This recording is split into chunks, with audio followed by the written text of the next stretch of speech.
Hey everyone, it's great to see you guys. I'm excited to be here today. We're going to get into how to create healthy relationship and why relationships are changing in the 21st century. I'm really excited to get into this topic. I got some really cool new theories to share with you. Some of the things that I've implemented in the past, some of the things that I'm learning, some of the things that I've shared with my clients and who've had a lot of success with implementing some of these ways of being in terms of creating relationship.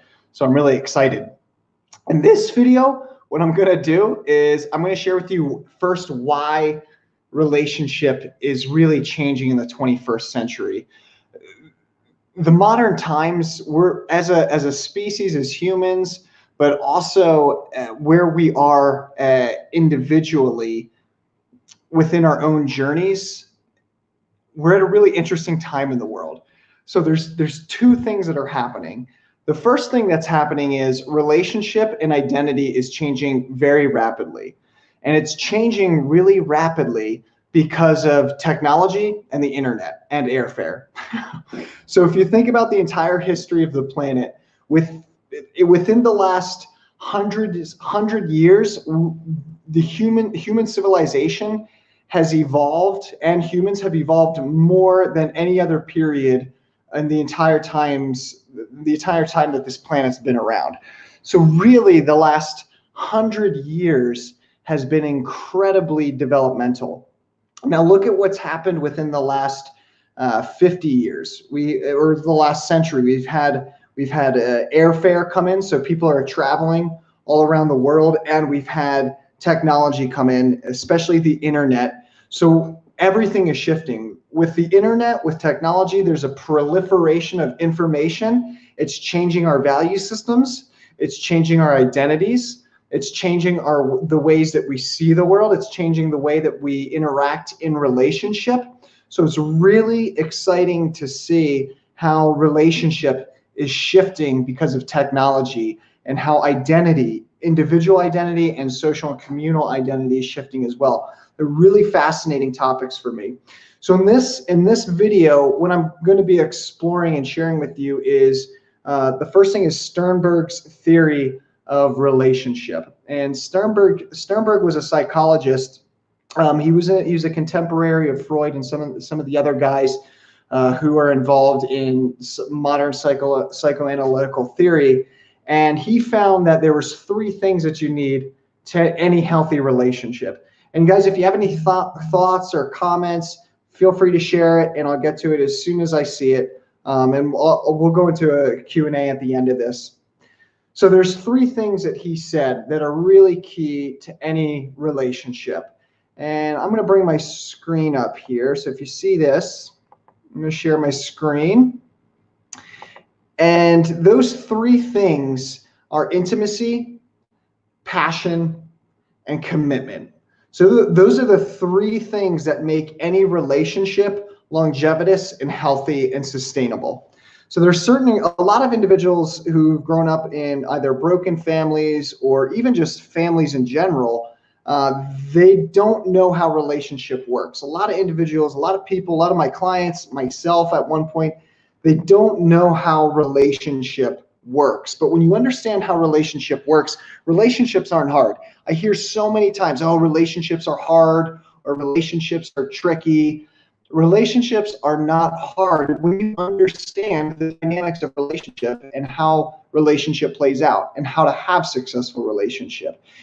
Relationship is actually very easy. It's just knowing the right things to do. Now, I know some of you on the call or on this video may be thinking, dude, if you're telling me that relationship is easy, you're absolutely crazy and you're nuts. I promise you, just like anything else in life, once you understand how to do it, it becomes really easy. It's not hard. So I'm going to share with you guys my screen here. And remember, guys, if you're just joining me, if you have any thoughts or comments, feel free to put them up there, and I'll get to them as soon as I'm done. We'll do a little bit of a Q&A. Hey, Robin. Hey, William. Good to see you guys. So let's get into this a little bit. How do you actually create healthy relationship? For those of you who are just joining me right now, I'm talking about how relationship has changed. And that's because of technology. and that's because of the internet. So before, you were forced to be in relationship with someone in your immediate physical community, and that was it. But because of the internet, all of a sudden we're exposed to whole new value systems, we're exposed to whole new cultures, whole new ways of living, and suddenly value systems, identities are all shifting and changing rapidly, which puts the nature of relationship in question.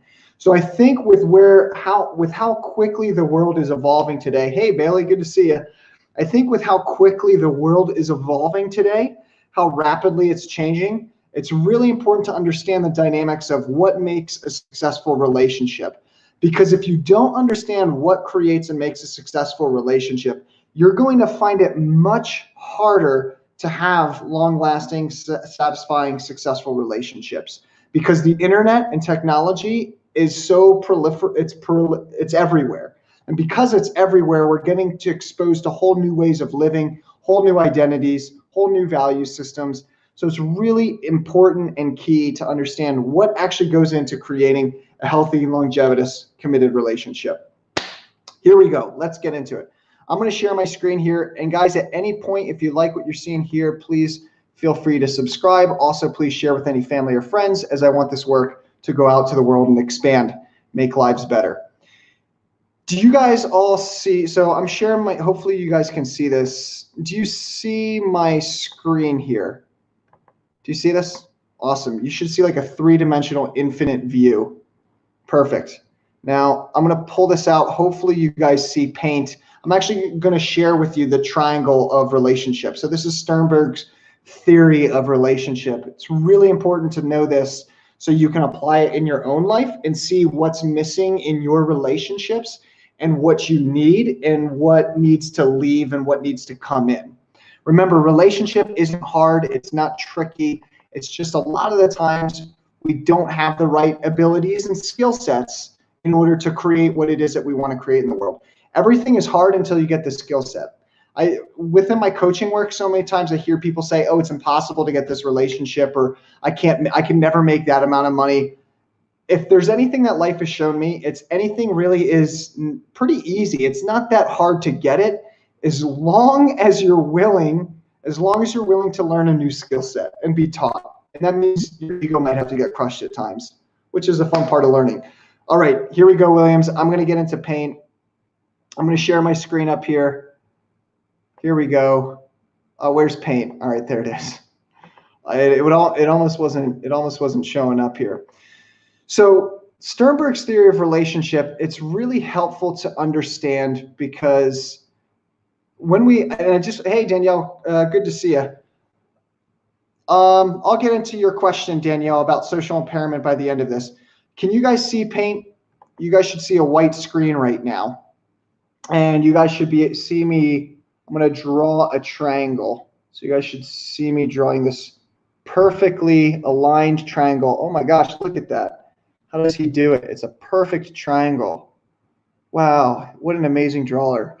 All right, so this is Sternberg's theory. Can you guys see this triangle? Is everyone seeing this triangle? I want to make sure you're seeing what I'm seeing. Sometimes this software can be just a little bit trippy. All right. Everyone seeing this? All right. I'm going to take silence as consent with this. You don't see paint. All right. That's not okay. There we go. Now you guys should be seeing paint. Do you guys see paint? Normally I'm really smooth and good with technology, but technology's been rough for me this month. Just want to make sure you guys see paint. William, can you give me a yes or a thumbs up in the comments box if you see paint here? All right. So I'm going to close down paint because the software is being a little bit weird here. Let me get creative. All right. Let's try this way. This is a really cool theory, and I really love using the shape with this one. All right, let's try this.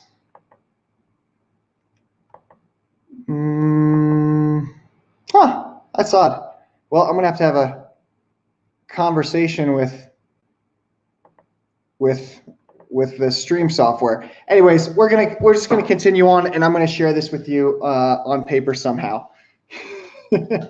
So this is how Sternberg's theory triangle works. So this is, I'm gonna get my marker over here.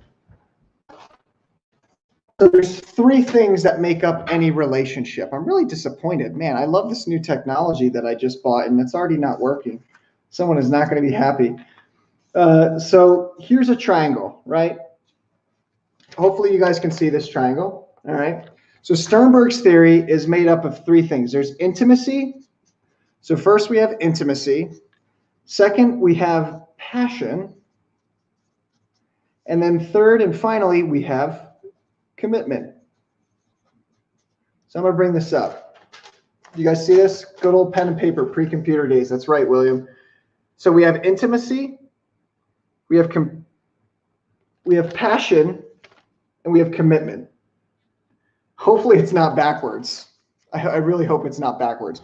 These are the three things that we need to have in a relationship in order to make it longevitous, in order to make it sustainable, in order to make it something that sticks.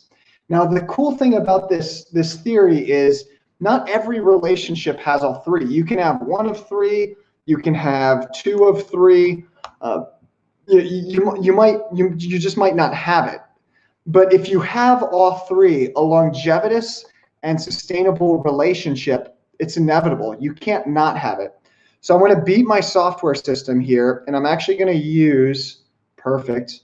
I'm actually going to use the online paint here. I found online paint here. So I'm going to write this triangle down, so we don't have to use the old times of pen and paper. I don't really like using the pen and paper. But does this make sense, you guys? So you have three areas. So here's the triangle, and I'm going to bring this up. Hopefully you guys can see this one. Just let me know if you can't. All right.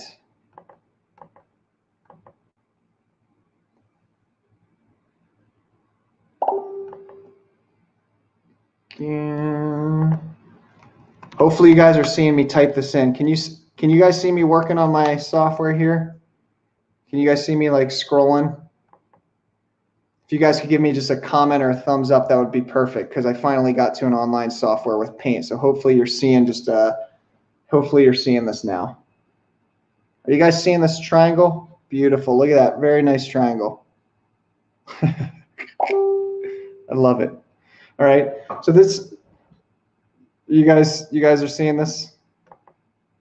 Yes, perfect. Awesome. Thank you, Bailey. Thank you, Callie. All right, so this triangle, this is Sternberg's theory. And so you have all these aspects of relationship. Now, if you look, so I'm going to put intimacy here. So we have intimacy. We have over here on the right, passion. And then over at the top, we have commitment. Man, this is old school classic paint. Now, in each and every, so we need to have all three of these, right? Someone's going to look at this and they're going to think it's geometry, but this is relationship geometry. You can have passion in a relationship, but you might not have like any, you might not have any intimacy. So let's say you just have passion in a relationship. Well, that type of relationship, that would be like a one-night stand. Like you don't have any commitment, you don't have any security in the relationship. That person isn't dependable, but you like coming together and getting physical every now and then because it feels good, right? Maybe you just have friends with benefits or something like that. So just a relationship where you just have passion, we're going to call that, I don't even know how to change the colors here. This is so old school. So if you just have a relationship with passion, then that's a hookup relationship. Now, let's say you have passion and intimacy. What type of relationship does passion and intimacy create? If you have passion and you have intimacy, that type of relationship creates something that looks more longevitous, but it might not be sustainable. Like maybe one of the individuals is afraid of commitment. Maybe they're, they can share each other's thoughts, they can share each other's emotions, and they can understand each other on those levels. However, they don't want to take it much deeper. Now, it's really important to understand here, guys, and I'm gonna come to Google again and open up another page because I want to talk about the 3 levels of intimacy. So if you're just joining me, guys, if you like what you're seeing, please share with any family or friends. I would love for this work to go further out into the world. Also, if you haven't, please subscribe. Wonderful. Done making the offerings. So when it comes to intimacy, there's actually 4 levels here. So I'm going to put intimacy. Intimacy. Can you guys see me writing intimacy right now? Hopefully you can. You guys all see that? So you see you should be able to see the triangle now, and then you should see the intimacy. Awesome. Silence is consent. So intimacy, the first level of intimacy is social intimacy. And if you guys have any questions, feel free to share them up in the box, and I will get to them as soon as I'm done. So first we have social intimacy, right? And social intimacy is shared activities. So we like doing things together. So we'll put shared activity, right? The second level of intimacy is mental. And so that's same worldview or understanding worldviews. So we'll put understanding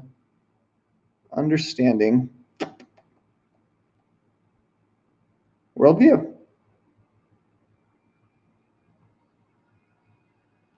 Does that make sense? And then the third here is emotional. And this is simply just shared feeling. So put emotional, put shared feeling. So those are the 3 levels of intimacy. Now you might have level of intimacy, you might have 2 levels of intimacy, you might have all 3. The more the better, okay? So usually what I see with my clients, usually what I see when I'm coaching someone is I'll see them, so I'm gonna go back to the love triangle here. So you guys all see the love triangle, okay? So we have intimacy, we have commitment, and passion. So you have those 3 levels under intimacy, right? Now, most individuals, what I see is, remember, passion, if you just have passion in the relationship, it's just like a friends with benefits type of relationship where I just like hooking up with this person. We see hookup culture a lot, at least at younger ages, especially with the technology these days. Like, all these apps like Tinder and all that other crazy stuff. But the other thing that we want to create here is also intimacy. And what I see with most of my clients, what I see with most individuals is commitment is usually the last piece. Now that depends on their attachment style. And we'll get into attachment styles in a whole nother video. So be looking out for attachment styles because that in and of itself is really fun. But really intimacy, we want to be aware with intimacy of those 3 levels. I don't see, when I coach someone in relationship, I don't see them take this 3rd step into commitment until they're safe, feeling safe around those levels of intimacy, until they establish that they have social intimacy, until they establish that they have mental intimacy and emotional intimacy. So really, you don't want to get into I would say if you want to have a longevitous, sustainable relationship, you don't want to really go into a relationship, anything long-term, if these things are important to you. Now, here's a great thing. Some people, they don't need to have all these levels of intimacy. They're okay with not really being understood or their worldview being understood as long as they can share their feelings and they like to do things together. Does this make sense to you guys?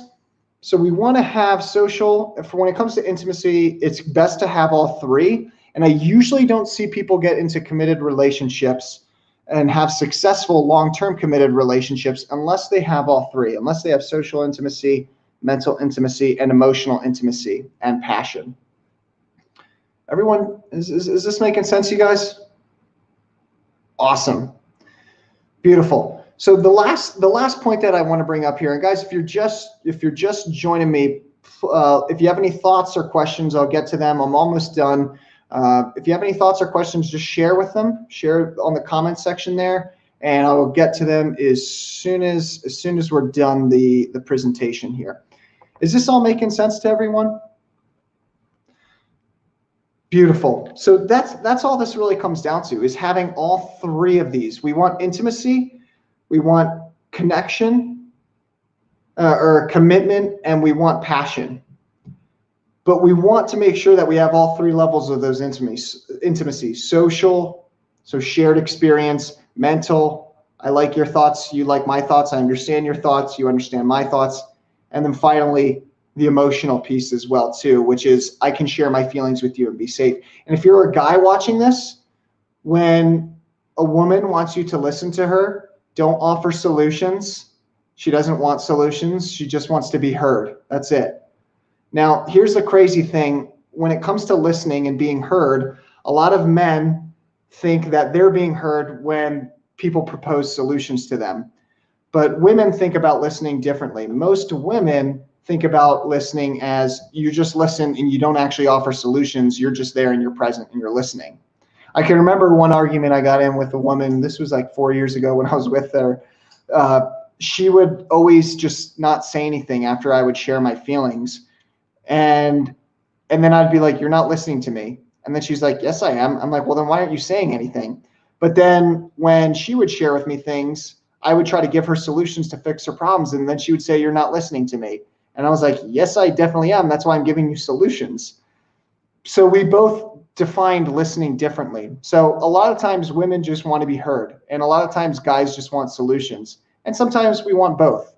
So if you're a guy or a girl watching this, just keep that in mind. That's really helpful. Does this all make sense to you guys?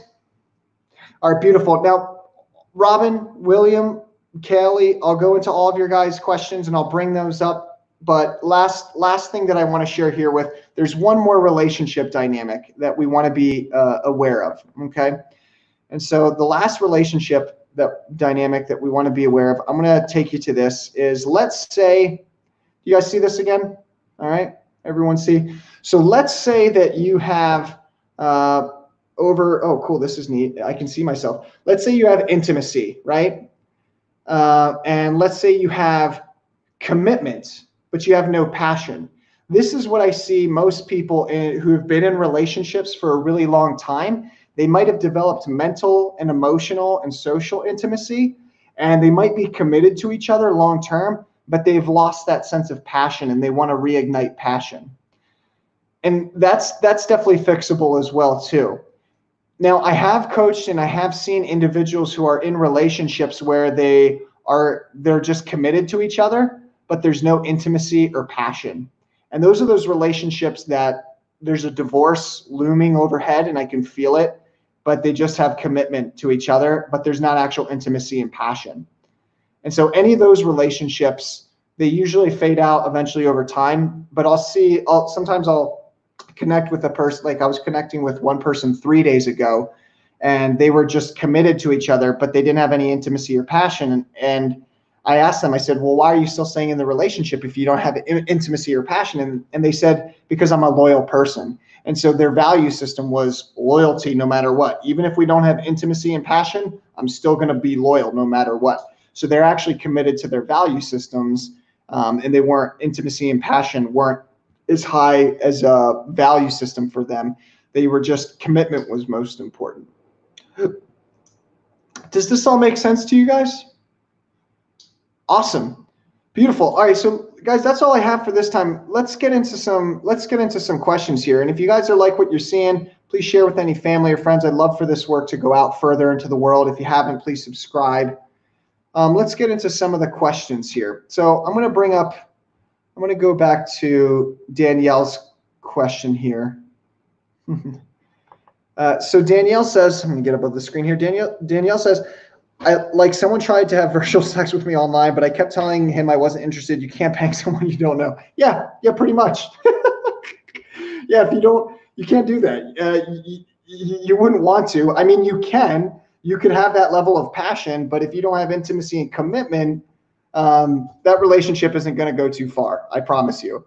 So it's really about how do you want to have your relationship. There's nothing wrong with that. Like if that's your value system and that's what you want to do, awesome, cool, go for it. But you're opening yourself up to a lot of different risks there, energetically, physically, all that other stuff. I'm going to go to William's question here. So William says, when it comes to worldview, are we talking about that individual's worldview or just the view of the world at large?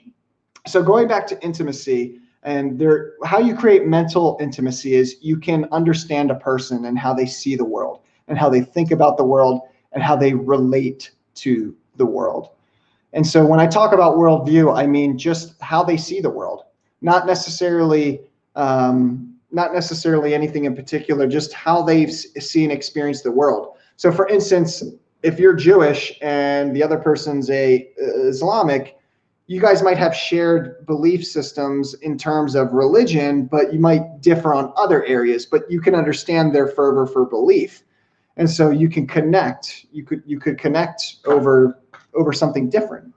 So when it comes to worldview, what I'm talking about is just how they see and interact with the world, their mental understanding or their mental conceptualization of the world. Everyone has a conceptualization of the world and of people and how life works. And these are called schemas. Schemas are like mental frameworks for how we think the world works, but then there's actually how the world works. Pretty much all my job is as a coach, aside from consulting and helping and motivating and hearing people and all those other things, is just blowing people's schemas out of the water. And I was just talking with one person the other day. They were like, oh, I could never make X amount of money doing what I love. And I said, really? I remember when I used to think that, but now I create wealth doing what I love and I'm happy. Why can't you do it? And I blew his schema out of the water. Like before he talked to me, his schema of the world was you have to work hard, you can't enjoy your life fully, and you can only make money if you're miserable. And I showed him a preview of what that wasn't true. So I blew his mental schema up out of the world. So that's what I'm talking about when I say worldview. All right, let's go a little bit further down here. Does that make sense, William? Perfect. William says, I'd like to elaborate on what is meant by shared worldview and the necessity for those to be the same, similar, or is it enough that there's transparency and communication? Transparency and communication is enough, William. Really, it's enough. Transparency and communication works, and it's enough because that's what develops trust. The most important ingredient in any relationship is trust. Trust is actually the glue of all relationship. That's why if you're in business for yourself, trust is the most important thing. As soon as you start losing trust with your fans, with your people, with your clients, you will not be paid. Okay? And as soon as you start losing trust in another person, if you're in a close relationship with them, that relationship is slowly starting to fall away. So trust is the actual glue to a relationship. So you don't need to have the same worldview as another person. You don't even need to see the world as the same as them. You can still love and have a great relationship with that person if you're transparent and you communicate, because that creates trust, and that is the glue of all relationship. Trust is the glue of every single relationship, whether it's business, whether it's romance, whatever it may be. I'm going to go a little bit further here. So William, I want to bring up your question. William's got a lot of questions today. So regarding that difference in the understanding of listening, where is that coming from, and what do you think the real differences are there? So I was talking earlier about how men, when they listen to provide solutions, and how women, when they listen, they just want to be heard. And so really, I think that just comes from our makeup. Like men, because of our evolutionary past, we had to figure things out. We had to create our environment on our terms. There's tribes of women who did this as well too, that are documented out there in the world. So I don't want to be told that I'm sexist, but that's on the majority level. That's how we've evolved. Men tend to have more problem-solving mindsets just because of how we evolved. And yeah, if that makes sense. So for men and women, women tend to listen more because how we evolved in our earlier years, they were caretakers, they were nurturers. So they had to listen to the problems, they had to listen to the issues that were going on in the camp, whereas men were out there problem solving, hunting, getting and gathering resources for the camp. So it's really just how we evolved. That's why we have those different listening styles. Now, I know in my life, I know many men who just know how to listen, and who know how to problem solve. And I know many women who just know how to listen and how to problem solve way better than I could. So, but traditionally, that's how it works.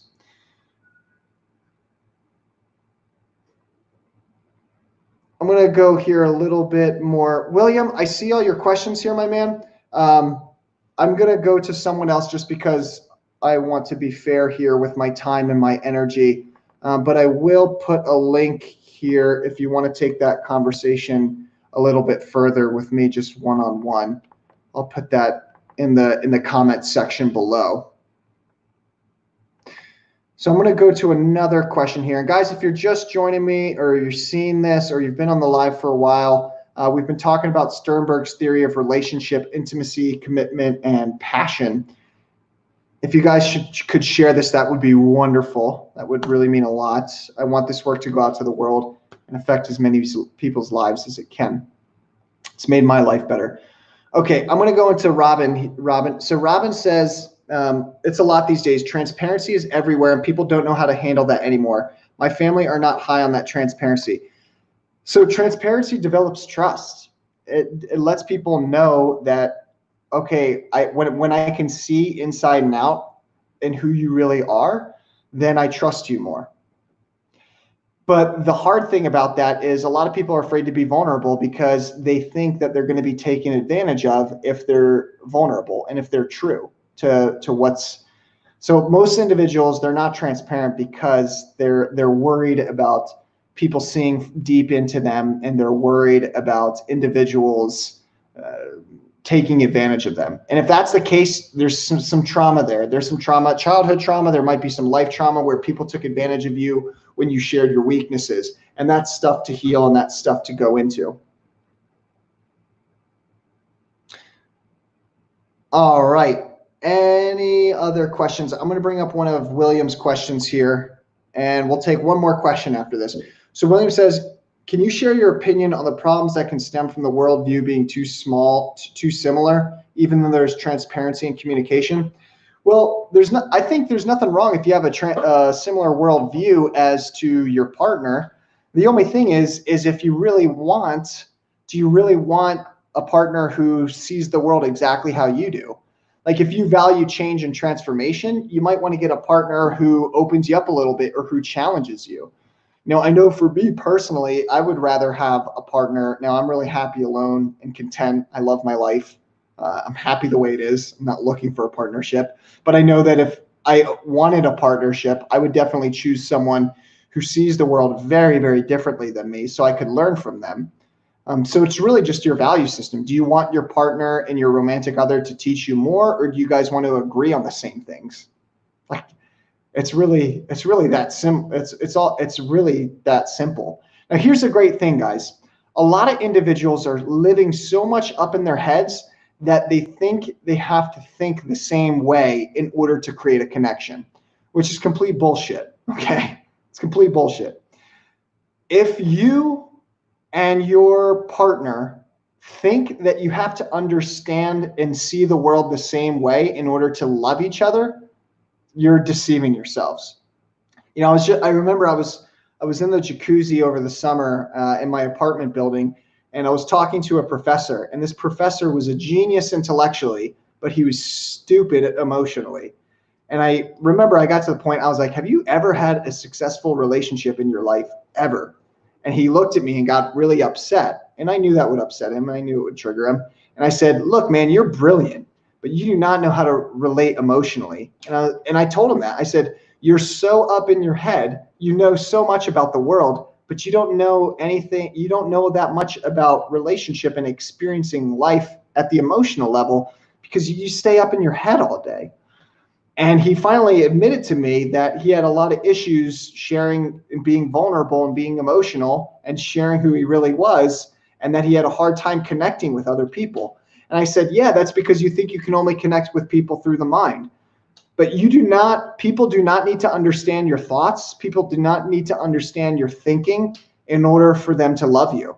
That's the reality of it. I had plenty of people in my life who could never understand the experiences that I had, or who could never understand what my thinking and the way that I see the world, but they deeply love me, and I can feel that. I just don't hold them, or I don't expect them to know how I think. Like, I don't hold that expectation over them. You know, I can look back at some of relationships in my past and think, oh man, I remember I used to think that this person couldn't love me because they didn't see the world the same way as me, or they couldn't intellectually hang with me.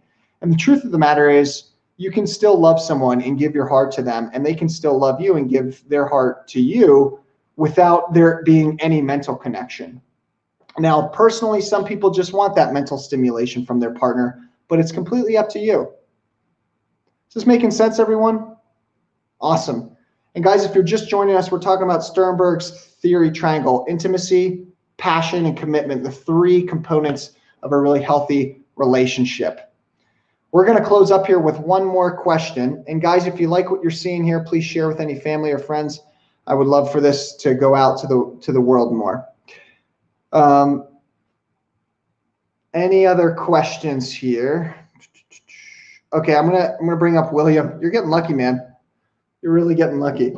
William says, you place numbers here: 1, intimacy; 2, commitment; 3, passion. What is the importance of doing it in that priority? Is it possible to build the relationship out of order? Yeah, absolutely. I just built it in that order because I like to build it in that order. It was just totally random.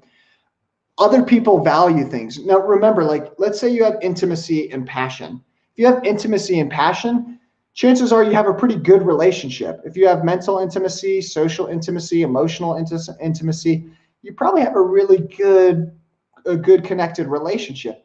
And if you have that passion, that's great. But if you're missing that commitment, then you might not have that longevitous relationship that you want. Now, let's say that you have just passion in the relationship, but no commitment or intimacy. Well, that's just someone that you want to have sex with and hook up with. That's simple. That's just passion. Now, that's still a relationship, but that's all you have. I can look back at relationships that I had in college, and that was all I had. I had no commitment. I had no sense of mental or emotional or social intimacy, and all I had was just pure passion, purely primal, purely pleasure and hedonistic. Not a good relationship. I mean, that was what I wanted at the time, but I didn't know how to be intimate. I didn't know how to go in those deeper levels. I just hadn't developed yet in that way. Does that make sense? Beautiful. Now, let's say that you have commitment, but you don't have to have passion or intimacy. And I've coached people where that's the case, where they don't have passion, they don't have intimacy, but they have commitment. And those relationships, people both just value being together, and that's it. They have a sense of, what's it called? They just have a sense of connection. They have a value system around loyalty, and that's it. So the best relationships, guys, they have all three. And if you're just joining me now, I'm going to bring this up one more time. The best relationships have all three. They have intimacy. This way, they have intimacy, they have commitment, and they have passion. They have all three of those. The top relationships do all three of these. That's where you're going to get your biggest bang for your buck, and where you're going to be most excited about relationship. Does this make sense, everyone? Beautiful, guys. That's all I had this time. Thanks so much for joining me. If you liked what you've seen here, please subscribe. If you haven't, please share with any family or friends. If you want to get together and go deeper into this and explore that, I'm going to post a link there. Also, I have my Sacred Sexuality web series coming up. It's all on sacred relationships, on Tantra, on close connection, on mastering masculine and feminine energies. I'm really excited about that. If you're watching this now, check out the YouTube description box afterward, and you can sign up for that series. I'll be doing a series of interviews. I am going live tomorrow. So tomorrow we have an interview, and we have an interview with Matt, the Universal Man, and then Mark Quippet, the Universal Man, and it's a three-way interview with Laura, Mark, and I. And then Laura and I are also doing a live tomorrow as well on what Tantra is. It's way more than just having sex. If anyone knows about Tantra here, it's way more than having sex. It's much more about how you're using your masculine or your feminine energies to create life around you. So we're going to go deep into those as well. If you guys have any